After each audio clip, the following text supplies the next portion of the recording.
नमस्कार, आप देख रहे हैं 4 PM बिहार और मैं हूं अभिषेक मिश्रा। देखिए 2024 में लोकसभा का चुनाव है और उससे पहले बिहार में कई उपचुनाव हुए हैं। उपचुनाव ही हुए हैं, चुनाव हुए हैं, चाहे वो विधान परिषद के चुनाव हों, विधानसभा के उपचुनाव हों, और कांटे की लड़ाई रही है, बहुत भीषण जंग, सियासी जंग जिसको कहते हैं। और जाहिर तौर पर जिस तरह की घमाघमी चुनाव को लेकर रही है, वो ये बताता है कि 2024 से पहले कोई भी चुनाव उसको सेमीफाइनल ही समझा जाएगा। तो बिहार में एक बार फिर 5 सीटों पर विधान परिषद के चुनाव हो रहे हैं, 4 सीटों पर चुनाव, 1 सीट पर उपचुनाव, और इसके लिए आज वोट डाले जा रहे हैं। आज प्रत्याशियों की किस्मत दांव पर होगी। सीधा मुकाबला महागठबंधन और एनडीए के बीच है। वैसे इस उपचुनाव के बहाने, इस विधान परिषद चुनाव के बहाने कुछ खेल भी हुए हैं बिहार की राजनीति में, जिसका जिक्र हम करते रहे हैं, इस वीडियो में भी करेंगे। लेकिन 5 सीटें हैं विधान परिषद की, जिसको लेकर वोटिंग शुरू हो गई है। और निर्वाचन आयोग ने 36 बूथों की स्थापना की है, जहां 2,75,000 से अधिक मतदाता अपने मताधिकार का प्रयोग करेंगे। जिन निर्वाचन क्षेत्र में मतदान कराया जाना है उनमें गया स्नातक निर्वाचन क्षेत्र, सारण स्नातक निर्वाचन क्षेत्र, गया शिक्षक निर्वाचन क्षेत्र, कोसी शिक्षक निर्वाचन क्षेत्र और सारण शिक्षक निर्वाचन क्षेत्र शामिल है। ये वो 5 सीटें हैं जिन पर विधान परिषद के चुनाव होने हैं और जिसके लिए वोट डाले जा रहे हैं।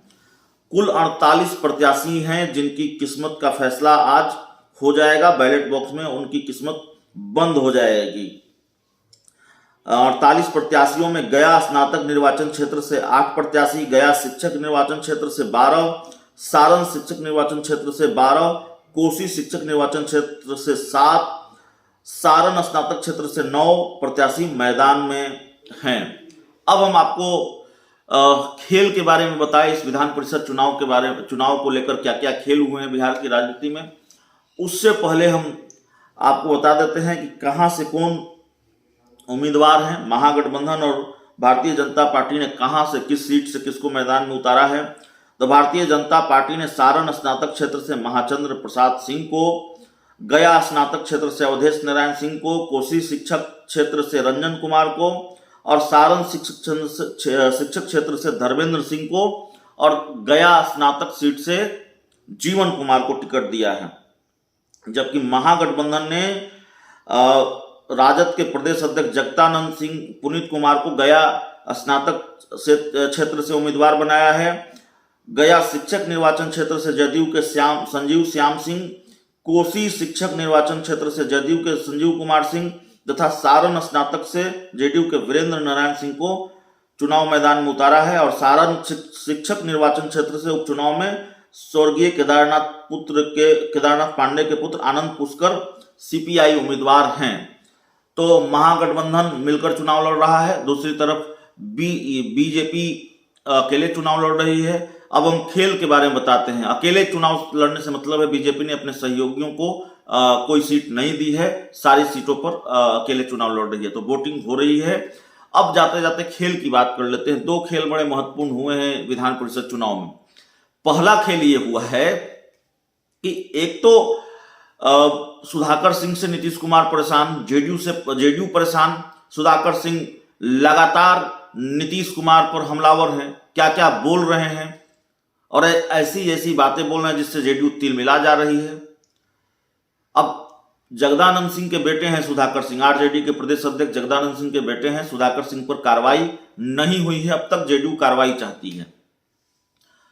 अब एक सुधाकर सिंह से परेशान थे, आरजेडी ने जगदानंद सिंह के दूसरे बेटे पुनीत कुमार को भी टिकट दे दिया।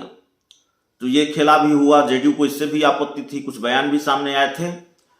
दूसरा खेला ये हुआ कि जो गया स्नातक सीट थी, वहां वो सीट आरएलजेपी के खाते में तकरीबन चली गई थी, पशुपति पारस के खाते में चली गई थी।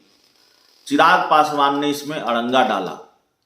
चिराग पासवान की बातचीत एनडीए में जाने को, एनडीए में एंट्री को लेकर हो रही है और भारतीय जनता पार्टी और चिराग पासवान के बीच चूंकि बातचीत हो रही है, उन्होंने ये दावा भी किया कि हाँ मैंने आपत्ति जताई थी। तो चाचा पशुपति पारस के हाथ से वो सीट छिन गई।